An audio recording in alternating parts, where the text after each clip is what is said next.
Okay, we just hooked up the battery. Good positive battery. Wipers try to come on.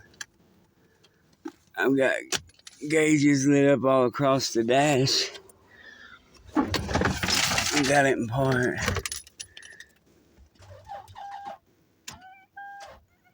Let's try to hit it with the jump box.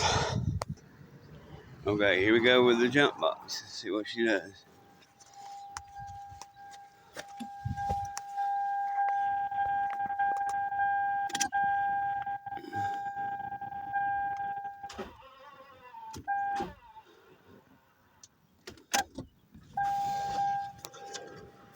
I almost think there's some kind of fuel safety shut off or something.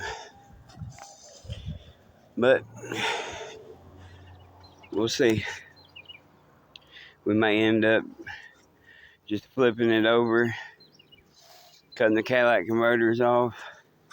We don't have that wheel lock. We either need to go get one, make one or something, get those aluminum wheels off Cadillac converter. It's a shame to see such a nice car get scrapped, but it's the way it goes sometimes. I'm gonna look this car up on Google and see about the collision, if that shuts the computer down. Y'all have a good one, and see you on the next one.